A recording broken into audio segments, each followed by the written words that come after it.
Hello students, in continuation with our quick recap series where we take chapter-wise discussion on different topics of class 12 physics. We go through the theoretical details of the topics. We'll also cover conceptual type questions and some numericals based on the topic discussed. In our first discussion of electrostatics, we have taken charges and Coulomb's law. In today's discussion, we'll take electric field and potential. In today's discussion, we'll take electric field intensity, electric field intensity due to a point charge, electric field intensity due to discrete charges, electric field intensity of a uniformly charged ring, electric potential due to a point charge, electric potential difference, relation between electric field and potential, electric potential energy. We'll also take some conceptual type questions and numericals based on the topic discussed. So the first is electric field. It is the space surrounding a given charge up to which it can exert force on a test charge. Like suppose if I have a charge Q here, and if it can exert force up to this figure which we have shown such that if you have a charge delta Q here, this is the test charge, and suppose if I put it at distance R, in that case, if this test charge is experiencing any force up to this distance, then we call that this particular space as the electric field due to the charge Q. So this will be the electric field due to the charge Q. If R is the distance up to which it can exert force on a test charge delta Q, then taking Coulomb's law, we can write the expression F as K Q delta Q by R square. And if I want to know that what is its electric field, so that you can get the boundary of this electric field. So for this, it will indicate that R is equals to infinity. Because only if you put R equals to infinity, then the force will be zero. It is not depending upon the value of Q. That means whatever be the value of Q, every charge will have its field extending up to infinity. We will not be able to distinguish the electric field due to one charge from the other one. As a result, we take another term, we call it as the electric field intensity. So electric field intensity at a point is the force experienced per unit positive test charge placed at that point. So for finding electric field intensity, suppose I want to find electric field intensity due to the charge plus Q at a distance R from it. So what we'll do, we'll take a test charge delta Q plus delta Q at that particular point, and suppose it is experiencing force F. So by definition, electric field intensity is the force experienced per unit positive test charge. So it is your F by delta Q. So mathematically, we can write E as F by delta Q, where limit delta Q will tend to 0. We have to take the test charge infinitely small, and whatever this test charge is experiencing force per unit this test charge, that will be the electric field intensity at that point. Now remember that electric field intensity is a vector quantity because it is the force experienced per unit test charge. As it is the force, definitely it will be a vector quantity. And if you consider the unit of that, then we can take the unit as it is the force per unit charge. So in that case, it will be Newton per Coulomb. Now let's try to find out electric field intensity due to a point charge. Suppose I have a charge plus delta Q at particular point, say O, and I want to know its electric field intensity at the point P. So for that, what we do, we take a test charge plus delta Q at this particular point, and suppose the force experienced is F. So this force will be equal to 1 by 4 pi epsilon naught Q delta Q by R square into unit vector R, because this unit vector will give you the direction of this force. By definition, electric field intensity is the force experienced per unit positive test charge. So in that case, it is your F by delta Q. So it will be your 1 by 4 pi epsilon naught Q by R square unit vector R. Because here, this force divided by delta Q will have this delta Q getting cancelled, and electric field will be finally 1 by 4 pi epsilon naught Q by R cube into vector R. Because the unit vector R, we can write it as the vector R divided by its magnitude. So this is the expression for the electric field due to a point charge. Let's now take electric field intensity due to discrete charge distribution. Now what is that? Here we have a number of point charges. Suppose we have the charge Q1 at this point, Q2, Q3, and we want to find its electric field intensity at the point O. And with respect to that particular point O, they have the position vector as R1, R2 vector, R3 vector there. And electric field due to this charge Q1 at the point O, suppose it is your E1. Similarly, for Q2, it is your E2, and for Q3, it is E3. We have shown 3 charges here. Suppose there are n such charges. There are n point charges. So in this particular case, we can take the net electric field intensity at point O, vector sum of E1, E2, E3 up to En. So we can take this as 1 by 4 pi epsilon naught Q1 by R1 square into R1 unit vector, then Q2 by R2 square into R2 unit vector, Q3 by R3 square into R3 cap. That way it will go up to n point charges and will put the value of the electric field due to them. It will be equal to 1 by 4 pi epsilon naught summation of Qi by Ri square into Ri cap, where I will vary from 1 to n. You can think as if it is the superposition of the electric field. Let's now take electric field intensity of a uniformly charged ring. Here we have taken Q charge distributed all over a circular ring of radius capital R. Suppose its center is O, and we want to find electric field at the point P, which is at a distance x on the axial line. So for that, what we'll do, we'll find out electric field due to the different point charges which is constituting this charge distribution. So suppose I take the elementary length dl. Let's assume that its linear charge density is lambda. So in that way, we can say that it will be carrying charge, say dq, suppose, and we'll find out what is the electric field at the point P due to this elementary charge. Now let's assume that it is your dE. We can resolve this one along and perpendicular to the axial line. Along the axial line is your dE cos theta, and in perpendicular direction it will be dE sin theta.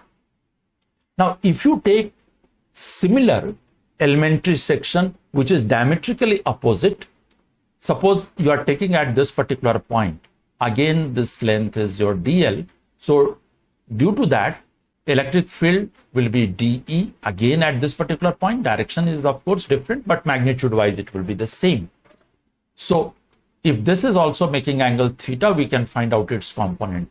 Now you can see these components like dE sin theta and this dE sin theta, as they are in opposite direction, so they will cancel out one another, and the component along this axial line, that is your dE cos theta, will be the one which will get added up, and this will be the one which will give the electric field at the point.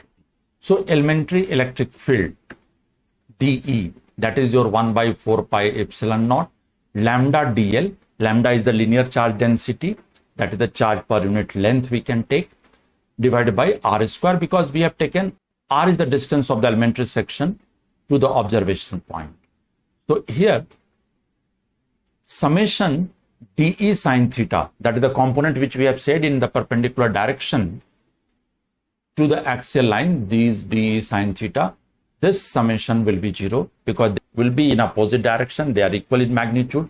So for diametrically opposite elements, electric field components in perpendicular direction, they will cancel out one another. So that term will be 0. And now if you consider net electric field, it will be only due to this dE cos theta. So it is the integral of dE cos theta. dE is 1 by 4 pi epsilon naught lambda dl by r square. And now for cos theta term, if theta is this particular angle, in that case it will be your x by r. So here we have substituted this one in place of cos theta. So now we can take that 1 by 4 pi epsilon naught lambda x by r cube, and then dl integral will be your L, and the limit will vary from 0 to 2 pi r. That is the circumference of this ring. So this, if you substitute, it will be your 1 by 4 pi epsilon naught lambda x by r cube 2 pi r. Now this term lambda into 2 pi r, this will give you the charge, because the lambda as such will be simply q by 2 pi r. Charge per unit length, lambda we have taken as the linear charge density. So in that case it is q by 2 pi r. So q will be equals to lambda into 2 pi r there. So that we have substituted as q. So it is a q by r square plus x square power 3 by 2. Because again here also you can see that capital R square plus x square will be equal to r square. So for r there, we can substitute this as a square root of r square plus x square, and as it is cube, so it is your r square plus x square power 3 by 2. So this will be the expression for the electric field due to uniformly charged circular ring at a point on its axis. And direction you can see, it will be along the axial line. So we can say that it is along OX, because OX we have shown as the axis. Let's take the different cases what we can get from this one. If I take suppose x0, x0 simply means the observation point is at the center of the charge distribution. So if x is 0, in that case this electric field will become 0. Second case, if x is very large as compared to r, that is the observation point is at very, very large distance. So if it is at very, very large distance, I can neglect this r square in respect to this x square. So in that case, it will be equals to q by x square, because one x will get cancelled here. So in that case, it is your q by x square. Now you can see it is just like if you have the observation point at very, very large distance, we can treat as if the charge on this circular ring is concentrated at the center of the ring. So it is just like an expression for a point charge. So this will be equal to 1 by 4 pi epsilon naught q by x square. If I take suppose x very small as compared to r, so observation point is very close to the center of a very large ring. So in this particular case, it is 1 by 4 pi epsilon naught qx by r cube. Now let's take electric potential. Electric potential is the work done per unit test charge or unit positive test charge. You can say you are displacing it from infinity to the given point. Whatever is the work done, that will be the electric potential. So basically we can take electric potential as delta W by plus delta Q is indicating a very small positive test charge. We can take V as integral this dW. If you take dW as the elementary work done in displacing the charge integrated from infinity to R, and this work done is divided by delta Q. So this will give you the electric potential at a particular point. Electric potential is a scalar quantity. Why it is a scalar? Because it is the work done per unit positive test charge. So since it is the work done, per unit charge. So obviously it will be a scalar as the work is a scalar. And the unit, if you take, it will be the joule per coulomb. So joule per coulomb, or we call that one also as volt. Now let's take expression for electric potential due to a point charge. We want to find electric potential due to a point charge. So suppose you have plus capital Q as the point charge, and we want to find its electric potential at the point A, which is at a distance r from it. And we take plus delta Q as the positive test charge.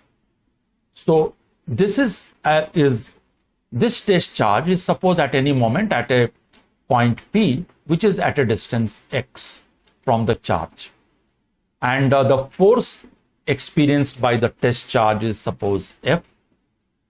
And what we do, if as we want to find out the work done in displacing the charge from infinity to the given point, so we'll displace the charge from infinity to the given point. So that means we take here a small displacement dx towards the charge.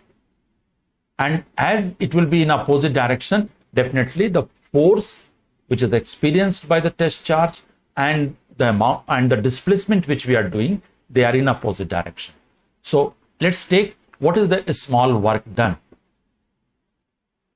First of all, the force will be equal to 1 by 4 pi epsilon naught q delta q by x square. If you take a small work done dw when the charge is displaced through dx, so it will be minus f dx. Why it is minus? Because the force and displacement are in opposite direction. So if I substitute for f, it is 1 by 4 pi epsilon naught q delta q by x square and into dx there. So this is the small work done. And if I want to find out the total work done, in that case, we'll have to integrate for this work done. And now if you take work done per unit test charge, so that means suppose if I take delta V, this is your dw by delta q, and it is your minus 1 by 4 pi epsilon naught q dx by x square. Why we are taking that? Because we want to find out this work done per unit test charge in displacing it from infinity to the given point. So we have taken a small work done per unit test charge in displacing it through dx. And now if I want to find the potential, we'll have to take the integral of this dv.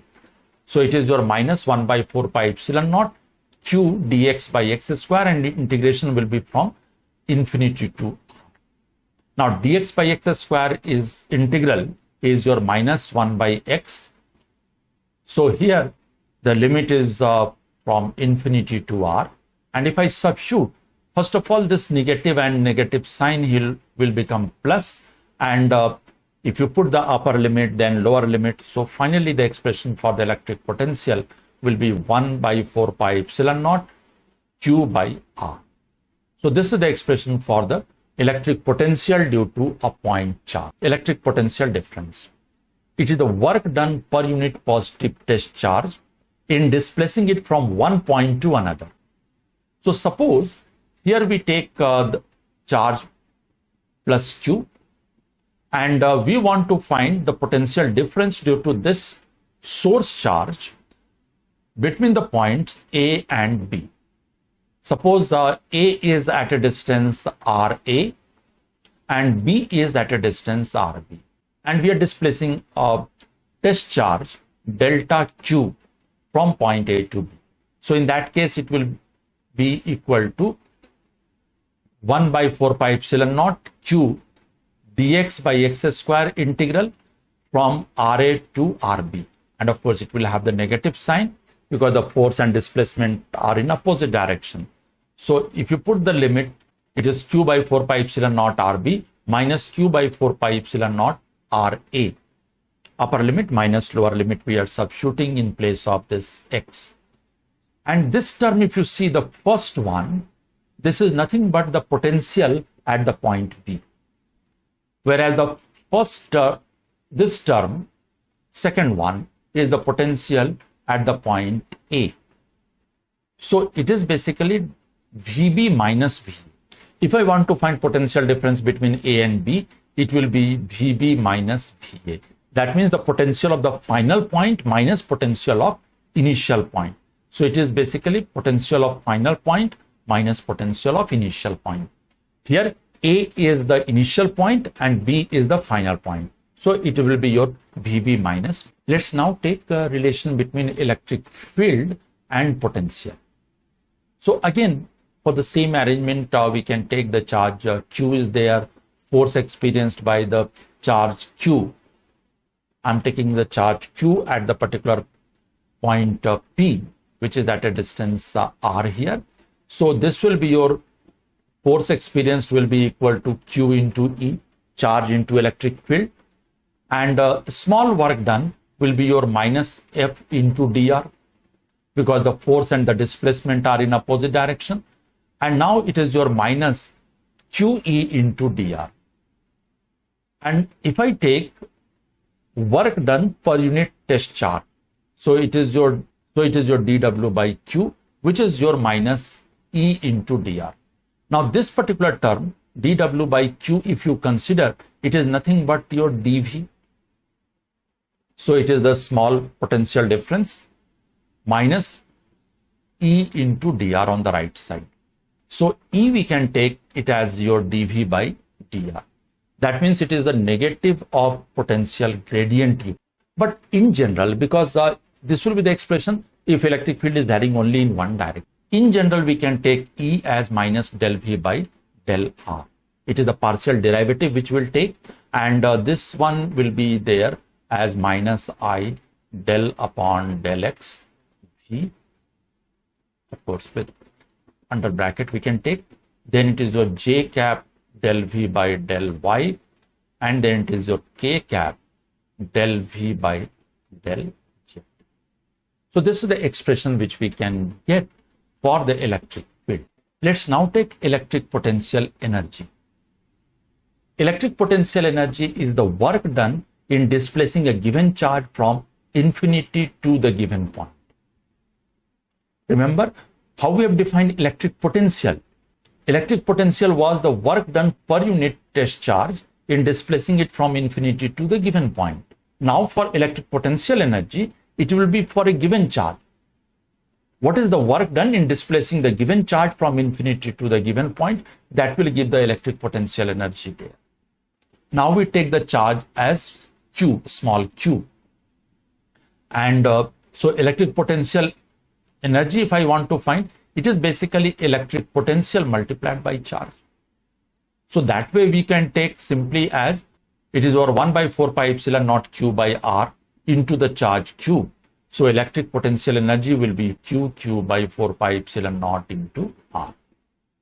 And if you take the unit, since it is the work done, so in that case the unit will be Joule. And if you suppose want to derive this expression, we have just taken in the previous case, just now we have done that one from its the basic definition, that is electric potential multiplied by the charge.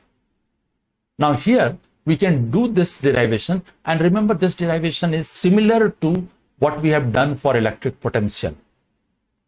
Only difference is there that here it was your delta q there. Now we are taking it as your plus q. That is in place of test charge, now we are taking the given charge there. And derivation is exactly same. So here we have shown it with yellow. That is the change what was there in the electric potential. You can go through the derivation of electric potential and you can see all the terms which we have represented here with yellow color. These are the changes. Otherwise derivation is exactly same. So it is your force will be 1 by 4 pi epsilon naught q by x square. A small work done, dw, if I take, it is your minus f dx. And now here it will be your minus 1 by 4 pi epsilon naught q by x square dx. So work done will be now integral of this dw, which is your 1 by 4 pi epsilon naught q dx by x square. Integration will be from infinity to r. And if you substitute, you will get the expression q by 4 pi epsilon naught. So this is the expression for electric potential energy for the two charges capital Q and small when they are kept at a separation small.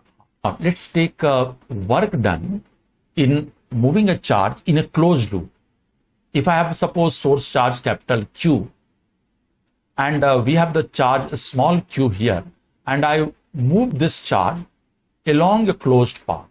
Suppose it is starting from point A and it is coming back to that particular point. So if you take now the total work done, it will be integral of this quantity dW. So here the limit of integration will vary from RA to RA. So it is your minus q by 4 pi epsilon naught dx by x square, and limit of integration is your from RA to RA because we are taking it along a closed path now. So in that case it is your q by 4 pi epsilon naught 1 by RA minus 1 by RA, which is 0. So if I take the work done when a charge is moved from point A to point B, so in that particular case it will be your 1 by RB minus RA, and it is simply indicating that it is the work done difference between 2 points. So it is not indicating what is the path through which this work has been carried. So obviously it will be a conservative one. Let's now take some conceptual questions on whatever we have discussed so far. So let's take these conceptual questions one by one. First one is, why the test charge should be very small? Suppose I have a charge Q and I want to find its electric field at a distance r. We have taken delta Q charge here. And this is giving you the electric field as F by delta Q. So this is 1 by 4 pi epsilon naught Q by R square. Now let's just take one example.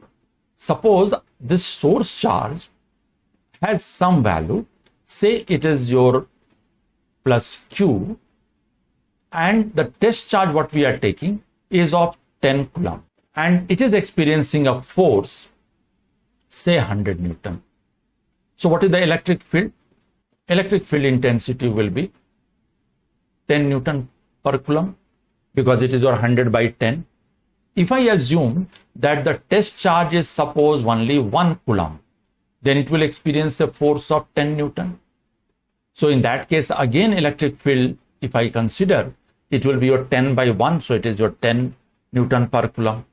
If I take the test charge to be say 0.5 coulomb, then it will experience a force which will be equals to 5 Newton. And if it is of 5 Newton, again, if I consider electric field, that is the force per unit test charge, it is your 5 by 0.5, so it is your 10 Newton per coulomb. So here, whatever be the value of the test charge, every time I'm getting the same value for the given source charge there. So why do we need that the test charge should be very, very small? Now, for this, suppose your source charge is Q, and the test charge we have taken as plus delta Q. This is your R. It means you want to find out electric field due to the charge Q at a distance R from it. For that, we are bringing a test charge delta Q to the particular point. Whatever force this test charge experiences, force per unit test charge will give the electric field intensity at that. Remember that if you are bringing a test charge, then it is not only the test charge which is experiencing force, but also the source charge. So this force, if you consider F, it will be experienced by source charge as well as by the test charge. And you are concentrating on the test charge, that what is force it is experiencing. But as the source charge is also experiencing force, it may get displaced from its position. So you want it at a distance R. By the time you have brought the test charge at that particular point, the source charge may be at some different position. It may not be distance R there. So if you want the electric field value, it will not be correct in that case. So to get the value of the electric field intensity, the source charge should be least disturbed. And when the source charge will be least disturbed, when the force experienced by this is minimum. And what was the expression for the force experienced there? It was your 1 by 4 pi epsilon naught q delta q by r square. If you want this force to be minimum, we cannot change this q because the electric field is required for a given charge. You cannot change r. So only way in which you can make this force minimum when you make this delta q to be minimum. That is why we take the test charge to be very, very small, so that the source charge gets least disturbed and we get most accurate value for electric field. Next question. In defining electric field, should we take the limit for test charge tending to 0 or E? The question says that should we take this delta Q tending to 0 or delta Q should tend to E? Because in the quantization of the charge we have taken, the minimum value of the charge possessed by a particle will be charge on the electron at this moment when we take this as the smallest unit of charge. So when we know that we cannot go below the charge on the charge of the electron, should we take delta Q tending to 0 or we should take delta Q tending to E? Remember that when we take delta Q tending to 0, this delta Q tending to 0 is simply indicating test charge should be very, very small. Remember, small and large is a relative term. So it should be small with respect to what? Source charge. So with respect to the source charge, this test charge should be very, very small. This is the meaning of limit delta Q tending to 0. We are not going to the physical value of the test charge, that it should be almost 0. Its meaning is simple, that it should be very, very small as compared to the source charge. A small test charge is released at rest in an electrostatic field configuration. Will it travel along the electric field line passing through that point? Remember, if you have released a charge, F will be equal to Q into E. The test charge will experience force due to the electric field, which will be tangential to the electric line at a particular point. So it will move initially in that direction due to the force experienced by it. Only if the electric field line is a straight one, it will be moving in that direction. So the test charge will move in that direction only in that condition. A proton is released at rest in a uniform electric field. Does the proton's electric potential energy increase or decrease? Does the proton move towards a location with higher or lower electric potential? If you have a proton released in electric field, in that case, it will gain kinetic energy. So as it will gain kinetic energy, definitely its potential energy will decrease. So its potential energy will decrease. And does it move towards location of higher or lower potential? If you have the charge and it is released at a particular point, it will always move from higher potential to lower. So as it is moving, so definitely it will move towards a point of lower potential. A proton approaches another fixed proton.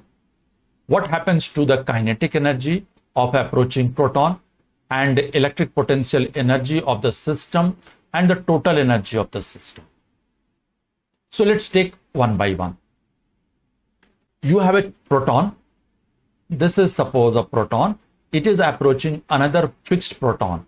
This particular proton is fixed. Now, as it is approaching, in that case, it will experience a repulsive force.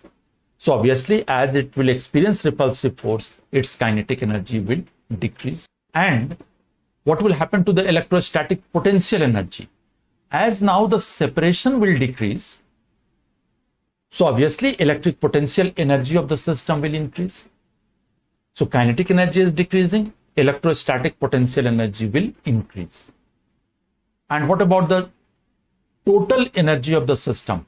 Total energy of the system will always remain constant. So it will remain constant. An electron is released in a region where electric potential decreases to the left. In which direction will the electron begin to move? Remember, electric potential is decreasing towards left. That means right side point is at higher potential and left hand side point is at lower potential. If an electron is released, definitely it will be moving in the opposite direction because it will experience force due to electric field in opposite direction to that. As the electron is carrying negative charge, definitely it will move towards rightward. Potential we are defining for positive charge. So for electron, if I consider, it will be moving from a point of lower potential to higher, where potential is defined for positive charge. But lower potential for positive charge is the point of higher potential for electron. So electron is basically moving from its own higher potential to lower. A point charge Q is placed at point O. Okay, this is the point O where it is located. And A and B are the 2 points where the potentials are VA and VB. You have to tell VA minus VB, will it be positive, negative, or zero? If the charge Q is there, point A is closer to it, so point A will be at higher potential. So point A will be at higher potential with respect to B. So obviously VA minus VB, if I consider, it will be positive. You consider that Q is negative, so it will be just opposite. As this is now minus Q, so in that case the potentials will also be different, opposite it will be there. So in that case, point A will be at lower potential, B will be at higher potential. So for negative Q, VA minus VB will be negative. Let's now take some numericals based on the topics which we have discussed so far. We'll take these numericals one by one. 2 point charges plus 3 microcoulomb and minus 3 microcoulombs are placed 20 centimeter apart in vacuum. What is the electric field at the midpoint of the line joining the two charges? And second part is, if a negative test charge of magnitude 1.5 nanocoulomb is placed at this point, what is the force experienced by the test charge? Let's take that you have the charge plus 3 microcoulomb and minus 3 microcoulomb at some separation, that is 20 centimeter, and you have to find the electric field at the midpoint of the line joining the two. So if I want to find electric field at the midpoint, suppose it is O is the midpoint, electric field due to the positive test charge, it will be towards right. That means it is suppose due to A, it will be repulsive, and due to this negative charge minus 3 coulomb, again it will be in the same direction because now this will be attractive.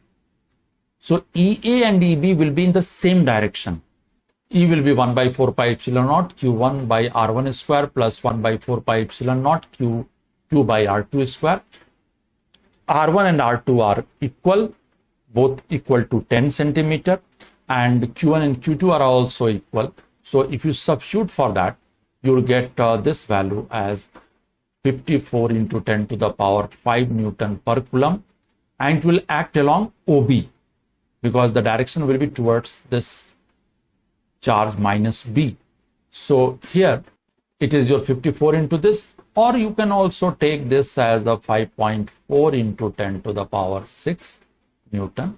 If a negative test charge of magnitude 1.5 nanocoulomb is placed at the midpoint. So now this time it will be your with negative sign. So it is your minus Q into E, that is the force experienced.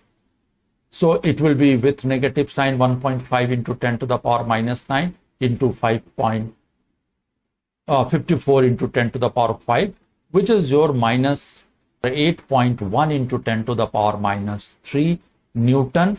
As it is in opposite direction, So I can write with plus sign and we can write it along OA. So either you write minus 8.1 into 10 to the power minus 3 Newton towards right, or you write 8.1 into 10 to the power minus 3 towards left or along OA. 3-point charges are placed at the corners of an equilateral triangle ABC of side A. What is the force experienced by the charge at point A? So for this, suppose the charges are located at the vertices of the triangle. So it is your at point A, B and C. I have to find the force experienced by the charge at point A. So we'll first of all, we'll take what force it is experienced due to individual charges. So due to the charge B, it will experience force FAB, as all the charges are of same nature. So it will be a repulsive force. So this FAB will be in this direction. Whereas FAC, it is the force experienced by the charge at A due to the charge at C. So it is your FAC in this direction, and resultant of these two will be the force F. So it is given by the vector sum of the FA and FAB and FAC. So you can find their resultant as the angle between the two here. This will be 60 degree. So here it is your F as FAB plus FAC. FAB and FAC both are equal in magnitude. It is q by 4 pi epsilon naught a square. A we have taken as the side of the triangle. So if I substitute now, so F in magnitude will be given as a square root of FAB square plus FAC square plus 2 times FA into FAC into cos of the angle between them, that is 60 degree here. So it is your cos 60 degree. And if you substitute the values, you will get q by 4 pi epsilon naught a square into root 3. This is the expression for the force experienced by the charge at A. And the direction, if you want to find out, you can use theta equals to tan inverse FAC sine 60 divided by FAB plus FAC cos 60. And the values, if you substitute, it is tan inverse 1 by root 3, and that is your pi by 6. So it will be at an angle 30 degree with AB. So if AB is here, it will act at 30 degree with this. Now you can see that the two forces which we have taken are equal in magnitude and they are making an angle of 60 degree between them. So obviously the resultant will be equally inclined to both. So it will be at an angle of 30 degree.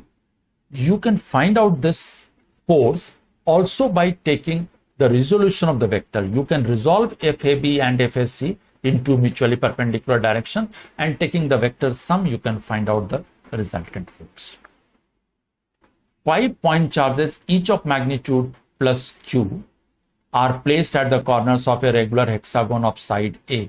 What is the force experienced by the charge small q located at the center? Remember, it is a hexagon, and in this case, it is the 5 charges only located at the corners of it.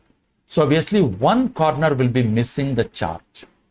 So if I consider that 1, 2, 3, 4, 5, 6 as the corners of this hexagon, here we have the charge at all the corners except one. I have taken the point 6 will not have the charge. If all the corners of the hexagon have the charge located there, so in that case, F1 plus F2 plus F3 plus F4 plus F5 plus F6 will be 0. If I consider force experienced by the charge located at the center, because in this case, the vector sum of all these forces will be 0 because it is a regular hexagon. All the corners have the equal charge. So electric field at the center will be 0. So if the charge is kept at the center, it will experience 0 force. Now, if I take F1 plus F2 plus F3 plus F4 plus F5, this is your minus F6. We have just transposed F6 on the other side. This also indicates that the sum of the force due to the sum of these 5 forces is equal to minus F6, that is the force due to the sixth charge. So here we can simply find out the sum as if a charge Q is located at the point 6, suppose this charge is Q, so what force it will experience there due to the charge here? It will be 1 by 4 pi epsilon naught Q by A square.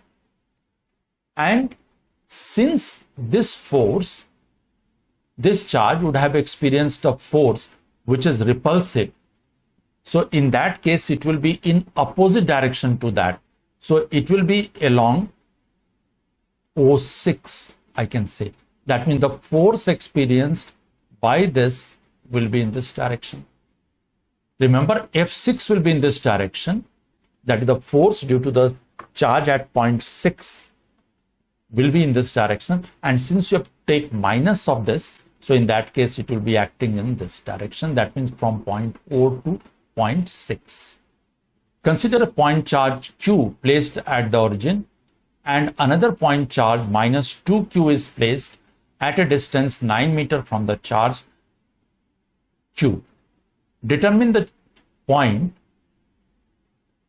Consider a point charge plus Q placed at the origin and another point charge minus 2Q placed at a distance 9 meters from the charge plus Q.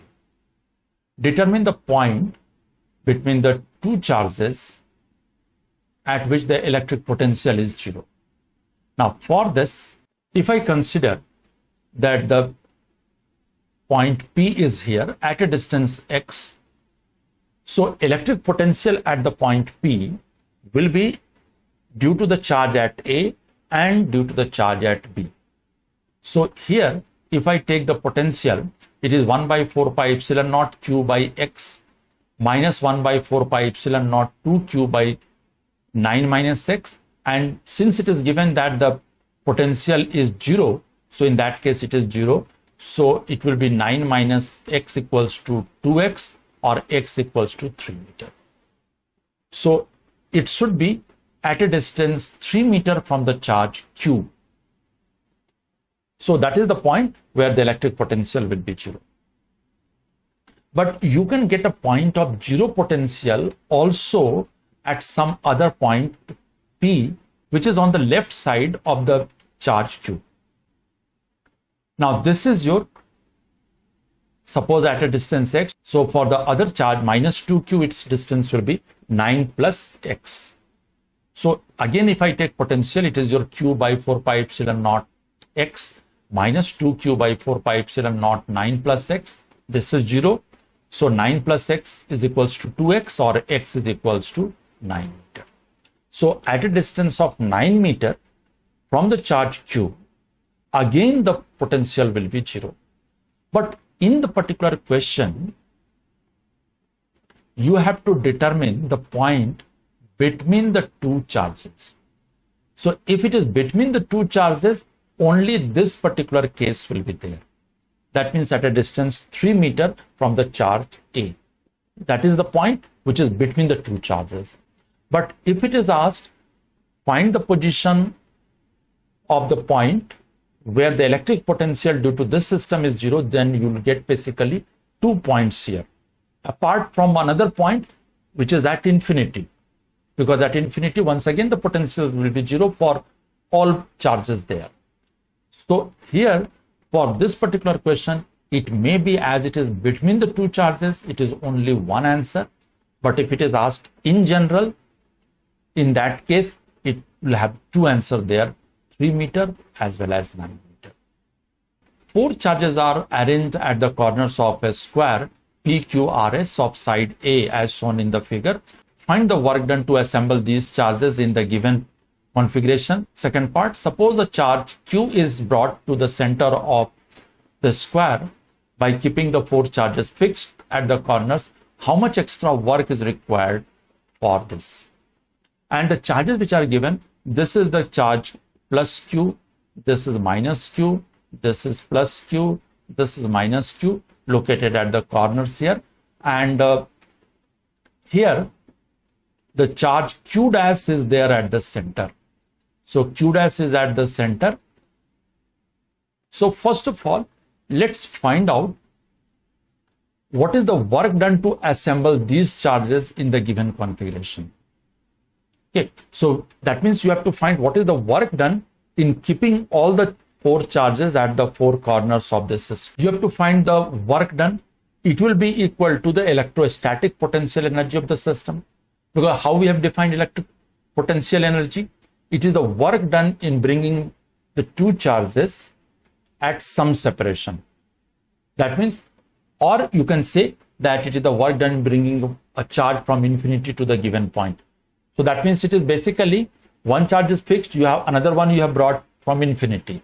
Or you can simply say it is the work done in keeping the 2 charges at a particular separation. It is the electric potential energy due to the charge at P and Q, electric potential energy of P and R, electric potential energy of P and S, electric potential energy of Q and R, electric potential energy of Q and S, and electric potential energy of R and S. So for that, if I consider for the first term, it is 1 by 4 pi epsilon naught, it will be a constant, I can take it out. Between P and Q, if I take P is having positive charge, this is negative, so it is over minus Q square by A. A is the separation, A is the side of this square.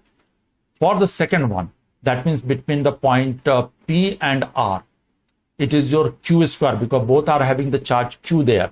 So it is your Q square divided by separation. Now the separation is your A root 2. Then it is the potential energy between the charge at P and S. So it is minus Q square by A. Similarly for other point, that is Q and R, it is your minus Q square by A. Then it is Q and S, Q square by A root 2. And R and S, it is your minus Q square by A. If you take the sum, it is your Q square, we can take common. So it is your Q square by 4 pi epsilon naught A. Now it is your minus 4 plus 2 by root 2. Or you can write Q square by 4 pi epsilon naught A root 2 minus 4. This is the amount of work done in keeping the 4 charges at the 4 corners of the square. Now for the second part, we have to find how much extra work is required to be done for keeping the charge Q dash at the center of the square.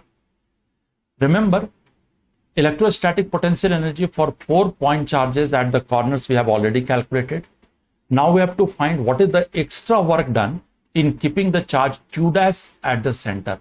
So for the system, if you take, it will be the electrostatic potential energy for the charges kept at the corners and the electrostatic potential energy of the charge Q dash in respect to all the 4 charges there at the corners. So if you want to find out the extra work done, then you will have to find what is the extra potential energy of the system now. So it will be there potential energy due to the charge at point P and at the center, due to the charge Q and at the charge at the center. Similarly for charge at R and S. So it is your 1 by 4 pi epsilon naught. The charges will be your Q into Q dash minus Q into Q dash because the second charge was negative. Then it is your Q into Q dash and then minus Q into Q dash divided by separation. It is your A by root 2 because this is the distance of the corner from the center. So this one, if you consider, they will get cancelled. So it is 0. So no extra work will be required to be done. In our next discussion, we'll take electric flux and Gauss theorem. We'll take electric lines of forces, then their properties, what is electric flux, Gauss theorem's derivation, and we'll take its application for finding electric field for different charged bodies. So all these we'll discuss in our next discussion.